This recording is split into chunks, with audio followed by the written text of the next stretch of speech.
大业10年，隋炀帝已经45岁了。帝国不是一天崩塌的，皇帝的理想也不是一夕破灭的。当大一统的隋王朝经历了征高丽失败以及杨玄感叛乱后，隋炀帝开始怀疑人生了。就在他感慨命运无常之际，他听到了一则谶语。一个不知道哪来的市井方士对炀帝说：“李氏当有天下。”并建议隋炀帝把天下所有姓李的都杀了。隋炀帝倒是想，但他不能这么做，毕竟关陇集团里可不少姓李的，但是总可以杀掉那些可疑的人物。炀帝心里一盘算，就把目标瞄向自己的外甥女婿李敏和李敏的叔叔李浑。但是李敏娶的是炀帝长姐杨丽华的独生女娥英，李浑曾经救过宇文泰，被赐予铁券，可免实死。要是没个来由，怎好随意杀了？当皇帝有个好处，只要打瞌睡，就会有人送枕头。当时炀帝的决策班子有5人，分别是苏威、宇文述、裴运、于世基和裴矩，史称五贵。五贵之一的宇文述听到这句谶言就来劲了，立刻向皇帝告发：我的妹夫经常和李敏几个人偷偷摸摸聚会，有时候到半夜都不睡觉，这必有蹊跷。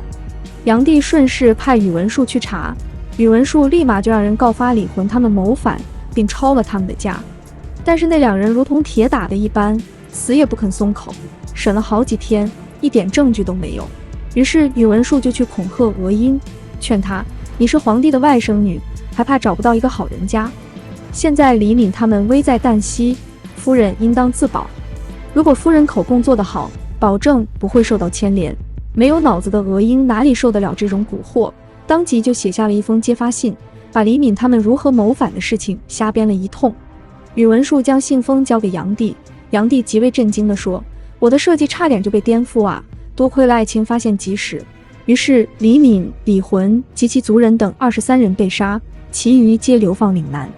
而搬起石头砸自己的脚的娥英也没好下场，几个月后被毒死。隋书关于李敏的死还有一种说法：炀帝刚做皇帝的时候，曾梦见洪水淹了京城，而李敏的小名就叫洪。炀帝认为他与谶言相合，就将李敏找来，希望他自杀。李敏听了十分恐惧，连忙找李浑商量，更加重了炀帝的怀疑。不管怎么说，仅仅凭着一句不着边际的预言和一份漏洞百出的证词，就能匆匆处死自己的外甥女婿，炀帝已然露出色厉内荏的一面。此时的他已经完全没有了往日的自信，他越是彰显自己的力量，就越显得心虚。大业11年，隋炀帝离开洛阳，巡视北疆。这一次，他想重现大业3年巡视突厥启民可汗牙帐的场景，从异族的臣服中找回自信。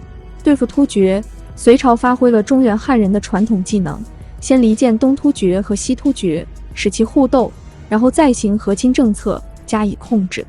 这套方案虽然初有成效，可是依赖权术与和亲的做法终究不是长久之计。可惜上天没有给隋炀帝一个当汉武帝的机会。东突厥的始毕可汗早就识破了隋朝的离间之计，在炀帝巡行之际，率数十万骑兵袭击炀帝的车驾。惊慌失措的隋炀帝带着人马退回雁门郡城，突厥的兵马很快围了上来。此时雁门郡41座城池已经有39座归于敌手，突厥人的几次猛攻，箭头甚至落到了炀帝的面前。炀帝完全没了当年征战四方的气势，就像一个刚刚见血的农夫，抱着小儿子急得失声痛哭，眼睛都哭肿了。这样的君主已经完全没了主意。大将军宇文述劝说炀帝挑选几千精锐冲出去，苏威立马劝谏道：据守城池，尚有余力，若是突围，怎么逃得过突厥的铁蹄？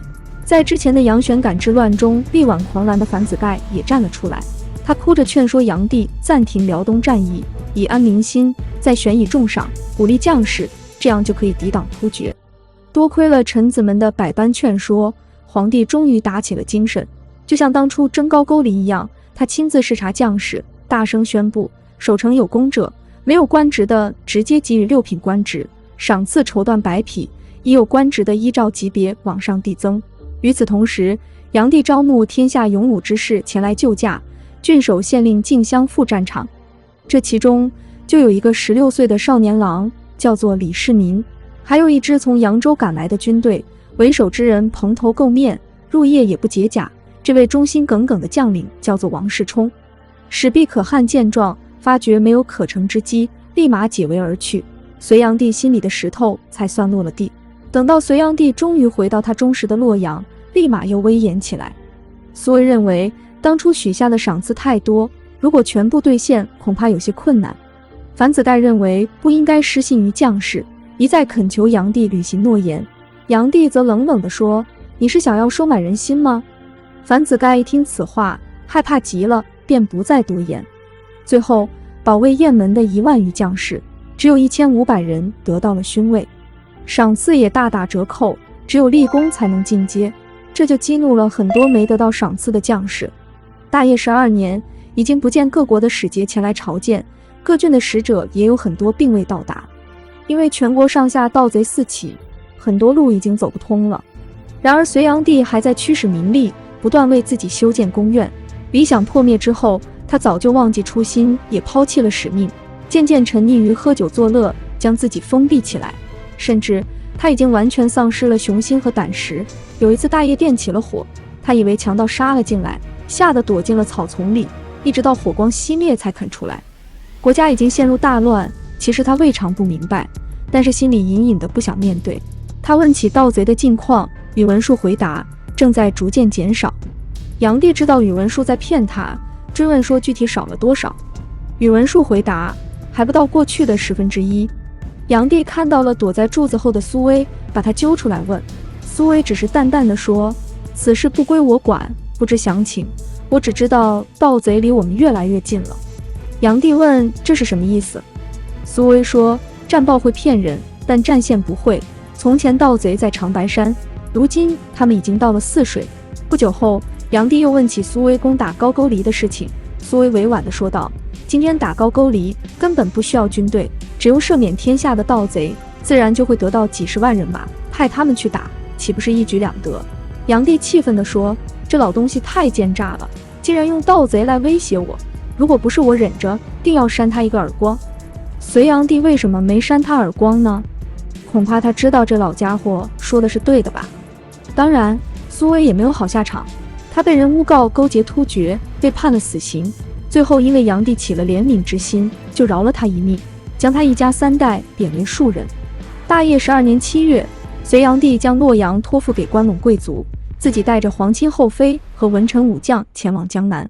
此后1年零7个月，他便一直待在江南，成为天下最显贵的宅男。原因是什么呢？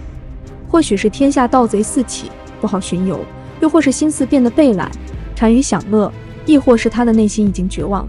来到扬州之后，炀帝做起了鸵鸟，把脑袋死死埋在地下。关于前线和盗贼的情报，炀帝一点都不想了解。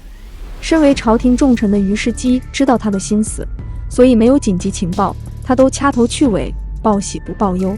此时距离他在辽东的意气风发，也才过了不到5年的时间。尽管不问世事，但隋炀帝心里明白大势已去。有一次，他在照镜子的时候，冷不丁说：“大好头颅，不知谁来砍他。”萧皇后听了大吃一惊，连忙问道：“皇帝为何要说这般不吉利的话？”